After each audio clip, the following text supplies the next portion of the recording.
So today we're going to be taking a look at a new project that I came across while trying to solve a bunch of the issues that have come up with Cursor in the recent weeks. Cursor has been great for the past few months and has allowed us to really speed up how we are able to push apps and code out and create a bunch of really nice things just using prompts. But it has been going downhill in terms of code quality. And I understand why. API credits through Anthropic are extremely expensive. If any of you have tried Claude Code, you know that you'll burn through, tens or hundreds of dollars in API credits in a matter of minutes or hours very easily. So Claude Code, while it produces really high quality code, and it's quite a bit smarter just due to the increased context that it's able to read and push through per request. Cursor is the much more affordable option because it allows you to pay a flat $20 monthly fee and send a whole bunch of additional fast requests through it, as just under your single subscription. Now, because that quality has gone down so far, we have started to rely more on Claude Code, but that's gotten expensive. So there's a project that has been put out there called CodeMCP, which allows you to hook up Claude Desktop with this MCP, which we're going to look at installing today, and essentially get the same quality of code that you would get out of Claude Code while not having to pay the exorbitant API cost, because it's only going to be running under the regular chat subscription that Claude provides, so $20 a month. And you still are going to be limited by request volume, but you won't be charged each request that you do. It won't deduct from a balance or anything. It'll just be time limited if you push a ton of requests through at any given time. I haven't hit that, actually. I've been using it pretty extensively the last few days, and as long as you are cognizant of how many of your chat window length and the requests that you're pushing through, you really should be fairly good. So I haven't come across any tutorials, or I didn't see any YouTube videos of how to get this up and running, so I figured I would make one quick and hopefully speed it up for some of you guys. So I'm right here on this GitHub page. It's easyyang/codemcp on GitHub, and there's some instructions here, but they aren't necessarily super beginner friendly. So it tells you, there's a couple prerequisites. You need to have Claude Pro, which is the regular $20 chat subscription, and you need to have some base things installed on your environment. I am on a Mac, and so there are a couple instructions here. It says first install UV and install Git. If you have Xcode installed, you already have Git, but you do need to install UV. So if you click this link here, you can see that it says Mac OS and Linux, use curl to download the script and execute it with sh. So you just spin up a terminal window, you copy this here, and you can paste this into your terminal window. All right, it says everything is installed. Now we're going to go back to this GitHub page, and it says install Git. We already know that Git's installed because Xcode is installed. And then it says in Claude desktop config.json, paste this information. So I've got Claude desktop already installed. So the way you get to that is you go up to Claude settings, you go down to developer, edit config, and you'll see Claude desktop config.json. So I'm going to open that with text edit. And then I'm going to go over here. I'm going to paste in this information, or this example code. And I'm going to change where it says username to the username of this computer, which I believe is correct. Save it. Get out of that.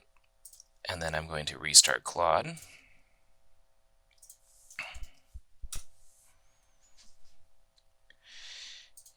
And what you should see in just a second here is there will be a hammer icon, which appears right there, which says one MCP tool available. And you can see that CodeMCP is now available for you to use within Claude Desktop. Now there is one thing, there was a bug if you look, that's popped up in the last couple days, that we have to use a previous version. And so I will go down here and show you how to do that in case that you ever need to use a previous version rather than the latest production branch from here. So, but let's go back here and we'll finish the setup. So once we've got that done, you can scroll down here to where it says usage. You must create a CodeMCP.toml file inside the Git repository checkout you want to work on. So I've created a test project on my desktop here. We'll just see where we are. We'll go to desktop and we'll switch to the directory and we'll initialize Git. And then what we'll do is open up, I'll just use a cursor because I've got it open. And we'll take this example config that's going to be in the CodeMCP.toml file. We'll create a new file. Oops.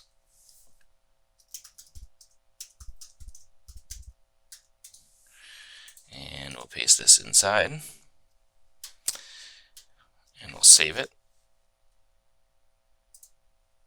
Now I mentioned that there was a bug in CodeMCP and it wasn't working correctly. So we're going to go switch to a previous version. And the way that you do that is you just edit this JSON file again. And instead of using the production branch, we're going to go back one, which is 0.0.3.0. And save that. Exit. Restart Claude.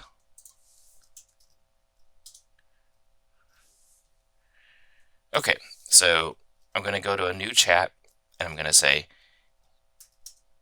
init CodeMCP. You can find these directions of with, and then you need to give it the actual file path which you want to initialize it in. So you can always just go into your terminal window, and as long as I'm already in this directory, but if you just do a pwd and copy the actual directory path here and I hit enter, and it's going to allow you, it's going to ask you to allow permissions for this, and I'm going to allow that. Okay, and so you can see that it says, we use this example here where it said, before beginning work on this feature, write a haiku, do this only once. We know that it's working now and it's initialized correctly because it created a little haiku, and it tells you that it has created a new test directory. So we can do things like you could say create a basic HTML index file in this directory.